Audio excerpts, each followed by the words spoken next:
Encore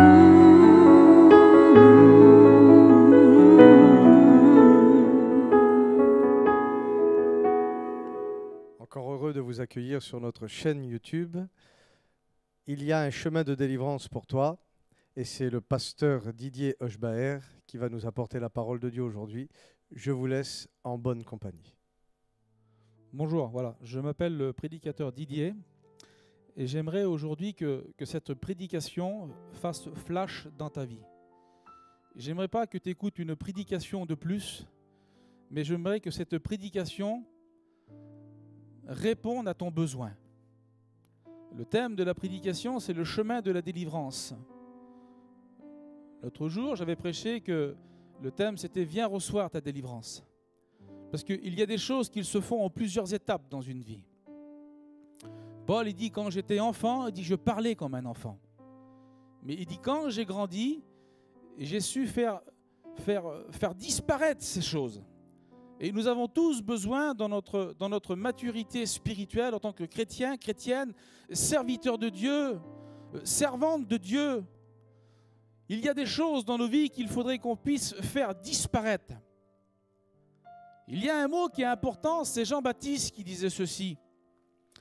Il dit, il faut que je puisse m'effacer pour que lui, il puisse croître.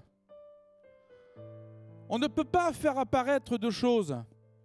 On ne peut pas faire apparaître le moi et Christ. Paul dira, Christ en moi, il dit l'espérance de ma gloire. Nous avons mis foi, nous avons mis action de foi dans la parole de Dieu. Nous avons mis foi en l'action de Christ dans nos vies. Qu'il a béni nos foyers, qu'il a béni nos enfants, qu'il nous a guéris un jour. Mais j'aimerais te dire qu'aujourd'hui, le aujourd'hui de Dieu, c'est un mot que j'aime bien citer, cette phrase de la Bible, dans l'auteur aux Hébreux. Le aujourd'hui de Dieu. Jésus, lui, il est venu te détacher. Lui, il est venu te libérer. Il est venu te rendre libre. Il est venu te donner ta guérison. Pourquoi? Parce que dans l'évangile de Marc, au chapitre 11 et au verset 4, il y a un passage de la Bible qui est important. Et j'aimerais vous le citer.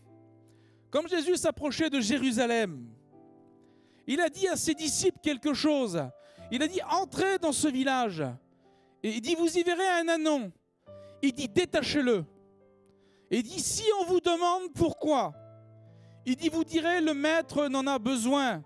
Et j'aimerais te dire qu'aujourd'hui, le Seigneur, il va venir te libérer, te détacher de la servitude. Il va venir te guérir de la maladie qui te tient lié depuis si longtemps.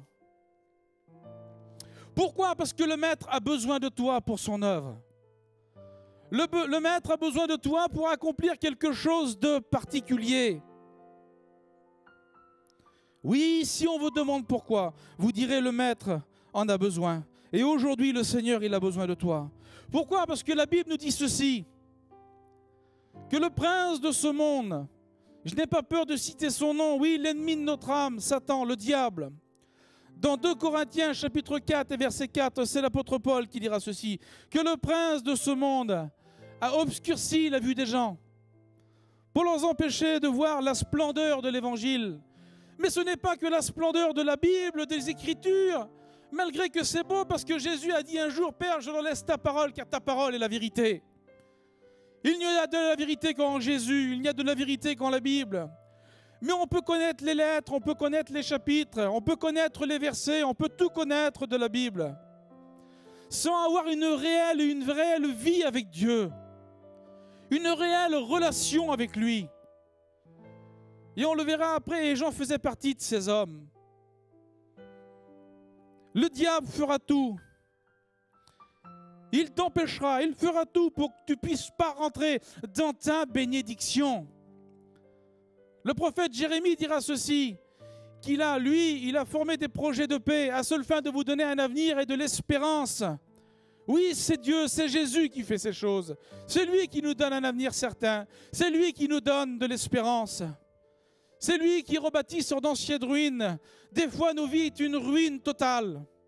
Il y a des brèches dans nos cœurs qu'on ne peut pas réparer, que même la médecine ne peut pas réparer. La seule personne qui sonde le cœur et les reins, il s'appelle Jésus.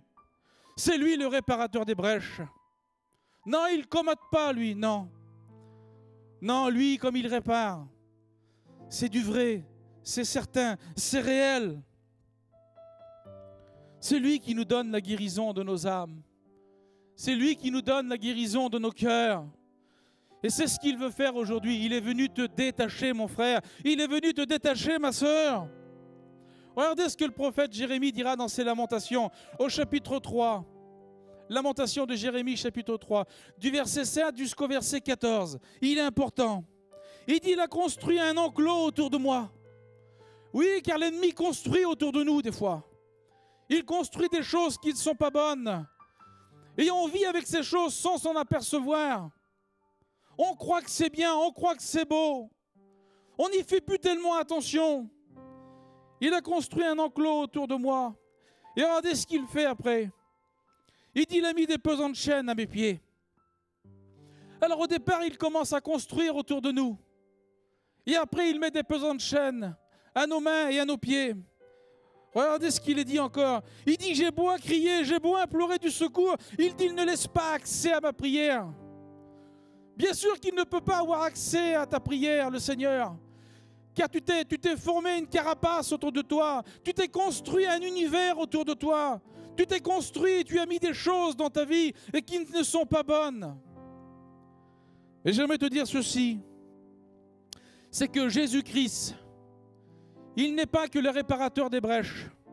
Lui, la Bible nous dit ceci, qu'il est venu détruire les œuvres du diable. Il est venu détruire les œuvres de Satan.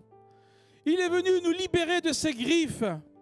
Il est venu nous rendre libres et c'est ce qu'il veut faire.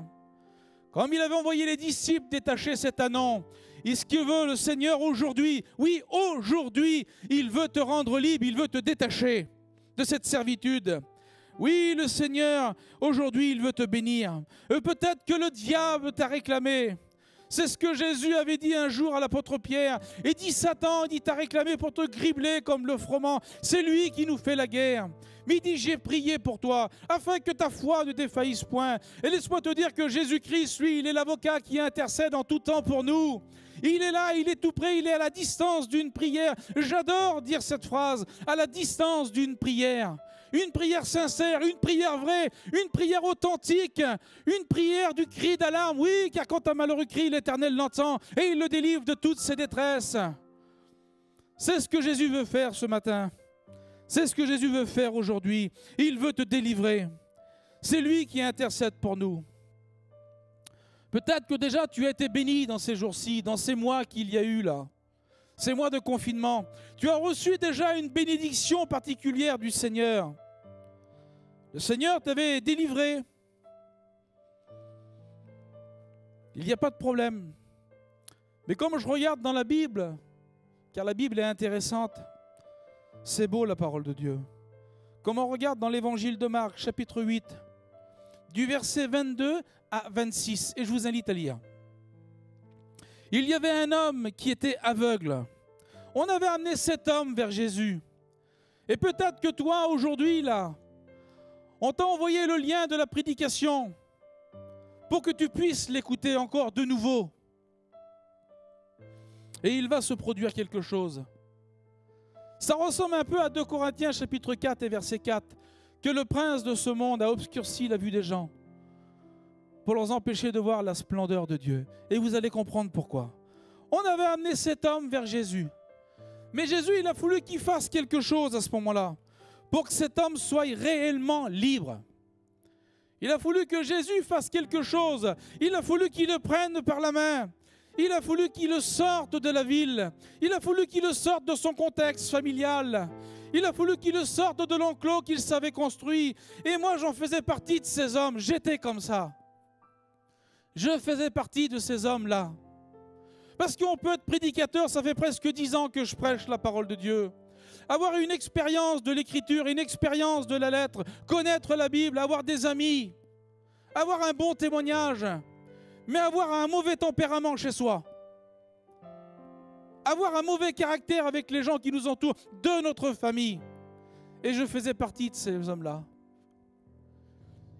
Il y a quelques mois en arrière, là, pendant le confinement, nous étions en province, car ma belle-mère était malade. Et là, il savait passer quelque chose. Laissez-moi vous dire que chasser le naturel, et ça reviendra vite au galop. Il savait passer quelque chose, c'est que mon tempérament devenait de plus en plus fort. Mon caractère venait de plus en plus fort. Parce qu'il y a toujours le contexte de vie où on a été élevé. Il y a toujours ce côté de notoriété où on a été élevé. De dire, ben moi j'ai été élevé comme ça, j'appartiens à telle famille, et puis nous c'est comme ça que ça fonctionne, et puis il faut faire comme ça. Oui, mais c'est pas ce que la Bible nous enseigne. C'est l'amour les uns envers les autres que vous avez donné, qu'on va reconnaître que vous êtes des véritables enfants de Dieu. Et puis là, elle savait passer quelque chose, je n'aimerais pas rentrer dans les détails, on va brosser ça vite fait. J'étais un garçon avec un mauvais tempérament, mais pas avec les gens qui m'entouraient. J'avais plein d'amis. J'avais un mauvais tempérament avec ma femme, avec mes enfants. Et puis là, si vous voulez, c'était la goutte d'eau qui avait fait déborder le vase. Et puis je venais à Paris faire la réunion. Les frères m'avaient invité. Et puis ma femme m'avait déposé au train. J'avais pris le TGV. Et à ce moment-là, je sentais une atmosphère qui n'était pas bonne. Je sentais que c'était pas bon. Et le train, il met Angers-Paris, il met 2h30. Gare de Montparnasse. Et puis pendant ces 2h30 là, j'ai fait le bilan de ma vie. Et je dis, Seigneur, qu'est-ce que c'est qui se passe alors? Je dis, j'ai des amis, je suis prédicateur, je prêche la parole de Dieu. Et je dis, on impose les mains aux malades, il y a un résultat. Et je dis, les malades sont guéris. Et je dis, on a prié pour des gens, ils ont été délivrés. Je dis, on a prié pour des gens, ils ont reçu le baptême dans le Saint-Esprit. Mais je dis, qu'est-ce qui se passe, Seigneur, dans mon cœur? Qu'est-ce qui se passe dans ma vie? Et là, j'ai fait le bilan. Et là, le Seigneur, il m'a montré tout ce que je faisais, ce qui n'était pas bien. Et puis, je suis venu à la réunion. Et c'était le frère James qui prêchait. Il dit, il y a des choses dans ton cœur, il dit qu'ils ne sont pas bonnes. Alors, il dit, ce que tu vas faire, il dit, tu vas mettre la main sur ton cœur. C'était l'appel de Dieu, de la prédication, du message. Il dit, tu vas mettre la main sur ton cœur et il dit, tu vas demander à Dieu. Et à ce moment-là, j'ai fait un acte de foi. J'ai mis la main sur mon cœur et je dis, Seigneur, j'ai tout ce qui ne va pas. J'ai dans ma vie, tout ce qui ne va pas dans ma vie. Je dis, Seigneur Jésus, j'y enlève-le maintenant dans le nom de Jésus. Et c'était bien, j'étais parti comme ça. Le soir, j'ai téléphoné à ma femme. Je lui ai expliqué mon expérience. Quelques jours après, je suis revenu à Angers. On a été manger au restaurant tous les deux. Et je lui ai dit, ma femme, explique-moi. Je ne suis pas un mauvais mari. Explique-moi. Il y a des choses que je fais qui ne sont pas bonnes. Explique-moi. Je vous dis de la part de Dieu, elle a parlé pendant 1 heure. Je ne l'ai pas interrompu. Je l'ai laissé parler. Et les seuls mots que j'ai pu dire, je dis, je te demande pardon pour tout le mal que je t'ai pu faire. Ça, c'était déjà la première phase. Comme pour cet homme. Pourquoi? Parce que Jésus, comme il l'a sorti de la ville, il a voulu que je sorte de mon caractère, sorte de mon tempérament familial, sorte de mes choses qui me tenaient à cœur et qui me tenaient lié. Si vous voulez, qu'il a voulu que je sorte de mes gonds, si vous voulez. Le Seigneur avait déjà agi. Mais il y avait toujours un petit peu ce truc caractériel là qui me tenait. Toujours à vouloir avoir raison. D'abord ma femme, je ne l'appelais pas ma femme, je l'appelais toujours par son prénom. Je disais toujours son prénom. Et puis là, si vous voulez chasser le naturel, ça revient vite au galop. Il y avait toujours ce petit truc là qui n'était pas bon. Et je sentais que c'était pas bon. Je sentais que c'était pas bon. Jésus avait fait pareil pour cet homme. Il l'a sorti de la ville, il a prié pour lui, et la Bible nous dit ceci. Il lui imposa les mains. Et il dit là, que vois-tu? Il dit, je vois des arbres, mais il dit comme des hommes. C'est-à-dire, Dieu avait déjà opéré quelque chose dans son cœur. Dieu déjà avait opéré le miracle. Il a voulu qu'il prie encore une 2e fois pour lui. Et c'est ce qui s'est passé pour moi. Et comment que ça s'est passé, ça? Il a voulu que je fasse mon expérience tout seul. Sans écoutant un cantique. Sans écoutant un cantique qu'une sœur chante. Et à ce moment-là, quand j'ai écouté ce cantique-là, le Seigneur, il est venu me visiter. Je vous dis, de la part de Dieu, on ne fait pas de sentiments, mais ça s'est passé comme ça. De là, j'ai fait un vœu à l'Éternel. De là, j'en ai fait un vœu parce que j'en suis sorti encore beaucoup plus fort, vous comprenez? J'ai pleuré amèrement sur ma misère. Parce que Dieu me visitait, Dieu remplissait mon cœur. Il n'aurait pas voulu que je croise quelqu'un à ce moment-là parce qu'il m'aurait dit « Mais qu'est-ce qu'il a? Il s'est passé quelque chose de grave dans sa famille ?» Non, c'est Dieu qui venait me visiter. Parce que j'avais écouté les paroles de ce cantique. Et vous allez l'écouter maintenant. Je voudrais te parler, t'annoncer la plus grande des vérités. Le Saint-Esprit qui vit en toi ressuscita le roi des rois. Réalise ta valeur, il a fait de toi un vainqueur. Au nom de Jésus, lève-toi, enfant de Dieu, réveille-toi. Jésus a désarmé Satan, affranchissant ses enfants. Des masques en toute autorité, il les a mis sous tes pieds, revêtant son manteau de sang, il les a rendus impuissants. Lève-toi et proclame, car l'Esprit Saint habite en toi. Rien ne t'arrivera, car Jésus veillera sur toi. Lève-toi et proclame, car l'Esprit Saint habite en toi. Rien ne t'arrivera, car Jésus veillera sur toi.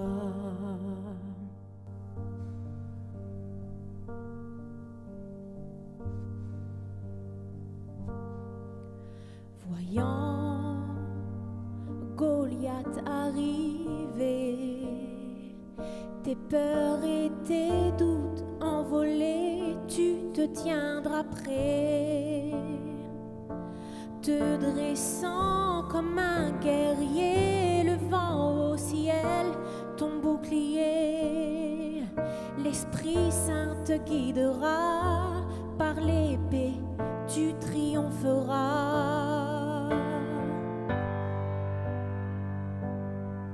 Au nom de Jésus, lève-toi, enfant de Dieu, réveille-toi. Une fois ta mission achevée, le Seigneur viendra te chercher. Il t'installera à sa table, au repas des guerriers, en face de tes bien-aimés, avec eux pour l'éternité. Lève-toi et proclame, car l'Esprit Saint habite en toi. Rien ne t'arrivera, car Jésus veillera sur toi. Lève-toi et proclame, car l'Esprit Saint habite en toi. Rien ne t'arrivera, car Jésus veillera sur toi. Lève-toi et proclame, car l'Esprit Saint habite en toi. Rien ne t'arrivera, car Jésus veillera sur toi.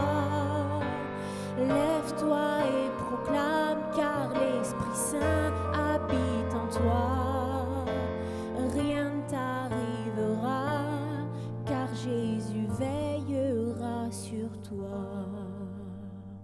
Il a fallu qu'il fasse comme pour cet aveugle. Il a fallu que le Seigneur me visite 2 fois. Il a fallu une première intervention divine qui venait du ciel. Mais la deuxième, elle était plus forte. Car les choses, je ne les voyais plus troubles. Je ne les voyais plus déformées. C'est à ce moment-là, quand je suis revenu de mon travail, quand je suis revenu chez moi, j'ai discuté avec ma femme sur certaines choses, sur certains points. Et je vous le dis de la part de Dieu, je n'ai pas honte de le dire. J'aime plus ma femme depuis 15 jours que je l'aime depuis 26 ans qu'on est mariés. Parce que Dieu a fait quelque chose dans mon cœur que l'homme ne peut pas faire. Parce que le diable, lui, ce qu'il veut, lui, c'est égorger, détruire, séparer. C'est ce qu'il veut, lui, c'est détruire les foyers, détruire les vies. La Bible nous dit qu'il est représenté comme un lion. Un lion, c'est vorace, un lion. Et la Bible nous dit qu'il est représenté aussi comme un ours. Un ours, c'est la ténacité. Si vous êtes pris dans les griffes d'un ours, vous êtes déchiqueté, il n'y a pas d'issue possible. Il nous est représenté aussi comme un léopard, par la rapidité par laquelle il va. Mais il nous est représenté aussi comme un petit oiseau. Et un petit oiseau, on n'y prend pas garde. Laissez-moi vous dire que le petit oiseau, là, il était dans ma vie. Oui. C'était des choses anodines que je ne voyais pas. Je vais le dire comme ça, c'est mon cœur qui parle. C'était des choses de famille, un tempérament de famille, qu'on croyait que c'était bien. Mais c'était pas bon. C'était pas bon. Ça voulait désunir. Ça voulait détruire mon foyer. Ça voulait détruire ma vie. Et des fois, il y a des choses qui empêchent de pouvoir nous épanouir dans ce que Dieu veut nous donner. Des fois, il y a des choses qui nous empêchent d'aller dans notre guérison. Des fois, il y a des choses qui nous empêchent d'aller dans notre bénédiction que Dieu a pour nous. Par rapport à notre caractère, par rapport à notre façon de voir les choses, à la façon de pratiquer aussi. Il a fallu qu'il fasse comme pour cet homme, qu'il me prenne par la main. Et il a fallu qu'il me sorte de mon contexte familial. Car les expériences que je vous ai dit, là, que j'ai faites, elles ne sont pas passées chez moi. J'étais ailleurs. Il a fallu que je rentre dans moi-même et j'étais dans un contexte différent. Et à ce moment-là, c'est Jésus qui agit. Par le moyen du Saint-Esprit, il a fait le miracle. C'est lui qui est venu assainir ma vie. C'est lui qui est venu assainir mon cœur. C'est lui qui est venu assainir mon âme. C'est lui qui est venu me purifier. L'homme forme beaucoup de projets. J'avais beaucoup de projets dans le monde, moi. Mais un avenir incertain. Parce qu'il y avait des choses qui bloquaient. Là, je vous le dis de la part de Dieu, depuis 15 jours, c'est le ciel sur la terre dans mon foyer. Pourtant, la première fois, je croyais d'avoir reçu. Non. Et peut-être que toi aussi, tu crois d'avoir reçu. Mais c'est aujourd'hui. La deuxième fois, aujourd'hui, là, le Seigneur va te visiter. Si tu réalises ces paroles, si tu réalises les paroles de ce cantique, que Jésus seul peut faire quelque chose pour toi, que le Saint-Esprit habite en toi et que c'est lui qui peut opérer le miracle, il va faire pareil. De même qu'il l'a fait pour l'aveugle, il va le faire pour toi aussi parce qu'il l'a fait pour moi. Et on ne peut pas faire autrement car Jésus, lui, c'est sa nature de bénir. Il ne peut pas faire autre chose que de bénir Jésus. Regardez comme on regarde dans le livre de Daniel, les gens de l'époque qui étaient là, des gens que le roi avait établis sur le royaume, cherchaient à faire périr Daniel. Il avait mis des satrapes, il en avait mis un nombre de 30, je crois, si ma mémoire est bonne. Et puis là, il avait mis un décret avec une loi qu'on ne pouvait pas transgresser, ce n'était pas possible. Et Daniel était au courant de cette loi. Mais lui n'avait pas regardé à ce que le roi disait. Non, parce que la Bible nous dit ceci, du chapitre 6 au verset 3, que Daniel avait un esprit supérieur à celle des gens de l'époque. Et j'aimerais te dire que toi aussi tu as reçu le Saint-Esprit, tu es né de nouveau, tu es une nouvelle création, tu es né pour Dieu. Et cet esprit supérieur, il habite en toi. Et Dieu veut faire quelque chose de ta vie. C'est pour ça qu'aujourd'hui, il est venu te détacher. Aujourd'hui, il est venu te libérer. Aujourd'hui, il est venu te guérir. Aujourd'hui, il est venu te bénir. Pourquoi? Parce qu'il n'y a plus de condamnation pour ceux qui sont en Jésus-Christ. Non, il n'y a plus de condamnation. Tu n'as pas le droit de vivre encore sur un joug. Tu n'as pas le droit de vivre encore sur une maladie. Jésus est là pour te bénir. L'apôtre Paul dira ces choses. Et c'est important. Et je me les mets pour moi aujourd'hui. Aujourd'hui, je me les mets pour moi. C'est un texte qui est fort. C'est un texte qui est fort. Et je l'ai compris, je l'ai lu des centaines de fois.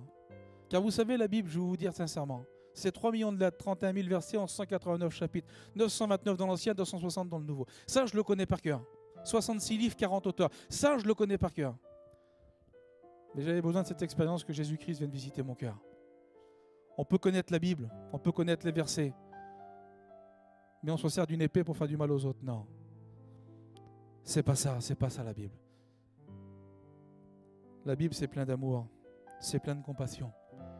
La Bible, c'est la main tendue à tous les hommes.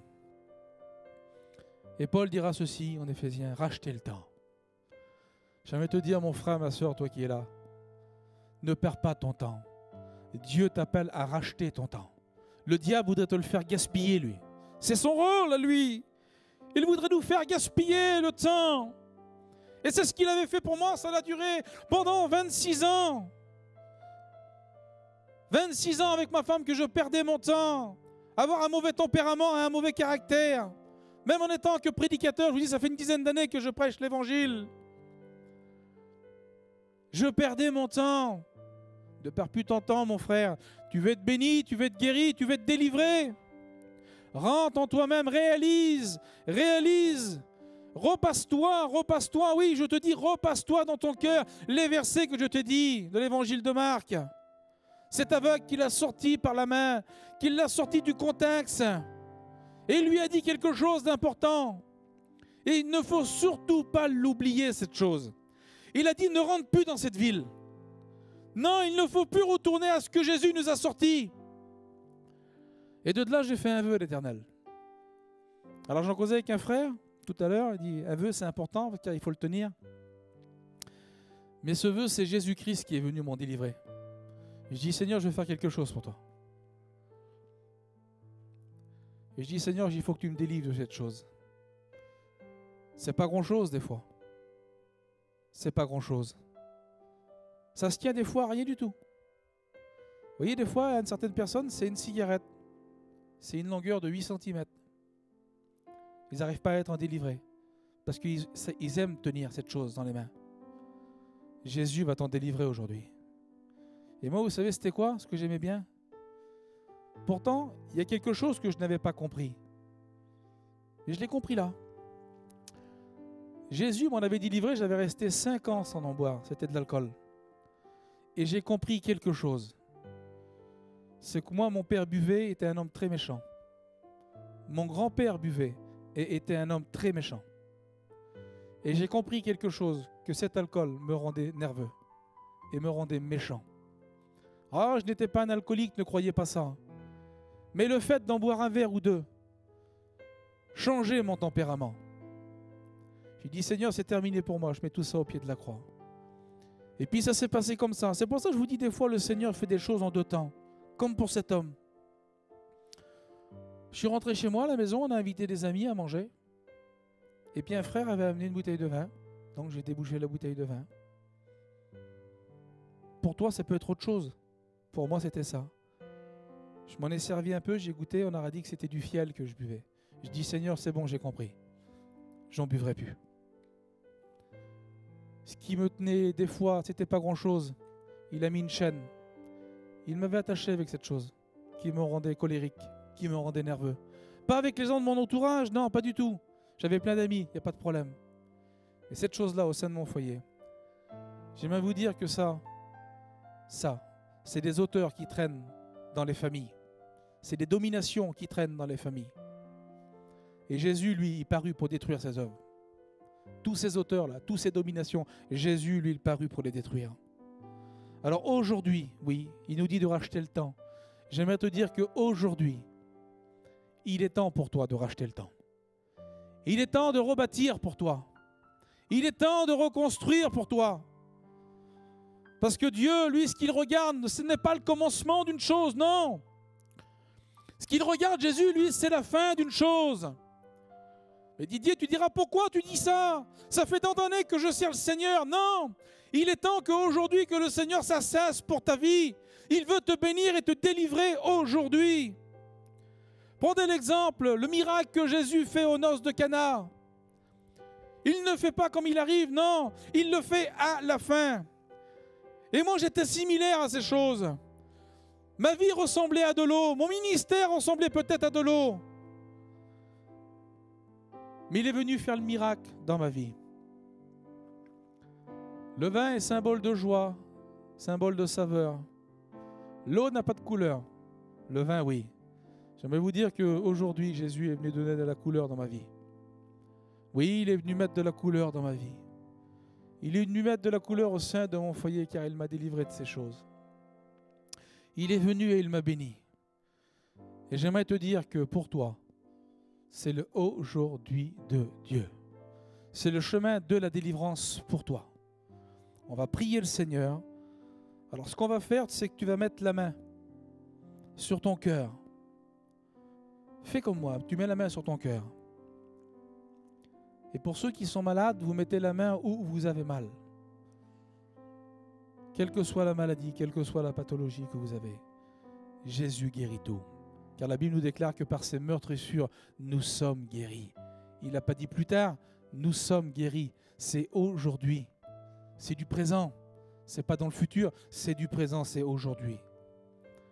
Il dira aussi dans Ésaïe 63, « C'est moi qui ai le pouvoir de délivrer ». Oui, aujourd'hui, Jésus a le pouvoir de te délivrer. Alors, si tu es malade, tu mets la main où tu as mal. Et s'il y a des mauvaises pensées, s'il y a des choses, des addictions, je ne sais pas moi, la cigarette, l'alcool, tu mets ce que tu veux. Tu mets la main sur ton cœur et tu demandes à Jésus, en écoutant cette prédication, en écoutant ce cantique qui est sur les réseaux sociaux, ne l'oublie pas de te le repasser, de l'écouter, car il est important d'écouter les cantiques, de lire la Bible, de prier, bien sûr, il n'y a pas de problème. Surtout prier, c'est important. Surtout chercher la présence de Dieu, chercher la volonté de Dieu.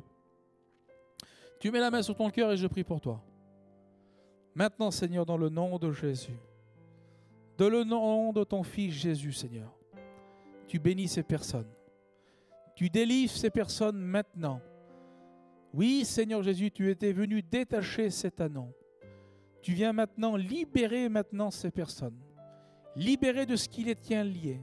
Libérer maintenant de leur addiction maintenant. Tu les libères maintenant, plus encore, plus encore. Tu opères maintenant par la puissance du Saint-Esprit. Le Saint-Esprit maintenant vous localise. Là où vous êtes, dans vos caravanes, dans vos maisons, dans vos appartements, le Saint-Esprit vous visite maintenant, aujourd'hui. Et vous êtes bénis. Aujourd'hui, maintenant, ceux qui ont mis leurs mains où ils ont une maladie quelconque, quelle que soit la pathologie, quelle que soit la maladie, Jésus guérit toutes sortes de maladies. Comme il a guéri cet aveugle, qu'il a guéri ce lépreux, qu'il a guéri ce paralytique, qu'il a guéri ce sourd, ce muet. Bartimée n'a pas hésité à crier, « Fils de David, aie pitié de moi ». N'hésite pas à crier à plein gosier, « Je suis malheureux, Seigneur, je suis malade ». Quand un malheureux crie, l'Éternel l'entend et il le délivre. Et il le guérit aussi. Maintenant, Seigneur, tu guéris. Maintenant, Seigneur Jésus, ta main puissante va les visiter. Maintenant, plus encore, Seigneur, tu les visites. Saint-Esprit, tu les localises. Seigneur, tu poses tes mains percées sur eux maintenant, dans le nom de Jésus. Tu les visites, tu les bénis maintenant, Seigneur. Tu les guéris. Maintenant, pour ceux qui ont besoin de délivrance, vous demandez à Dieu qu'il vienne vous libérer là où vous êtes. Jésus-Christ va le faire. On était venu amener un enfant qui avait un esprit qui l'agitait. Jésus a menacé l'esprit et l'esprit est sorti de cet enfant. Maintenant, nous menaçons les esprits maintenant. Dans le nom de Jésus, par la puissance du Saint-Esprit, nous menaçons maintenant les esprits. Seigneur, tu es venu libérer, tu es venu rendre libre. Ta parole nous dit que tu es venu libérer les captifs. Maintenant, dans le nom de Jésus, tu libères. Ta parole est puissante, ta parole est agissante. Oui, ton bras puissant le fait maintenant. Par le moyen de l'Esprit Saint, tu localises les personnes qui ont besoin de délivrance et tu les libères maintenant dans le nom de Jésus. Amen. Voilà, que Dieu vous bénisse. J'espère que cette prédication vous a fait du bien. Elle m'a fait beaucoup de bien à moi, car c'est un peu ma vie, mais c'est surtout la parole de Dieu qui prime, surtout. Vous savez, les expériences de certains et de certaines servent. Ça nous donne un modèle. Ça veut dire quoi? Ça veut dire que quelque chose, si le Seigneur l'a fait pour lui, c'est que tu peux le faire pour moi. Alors je voudrais qu'aujourd'hui qu'il y ait action de foi dans ta vie, au niveau de ta bénédiction, de ta délivrance et de ta guérison. Que Dieu vous bénisse. Amen.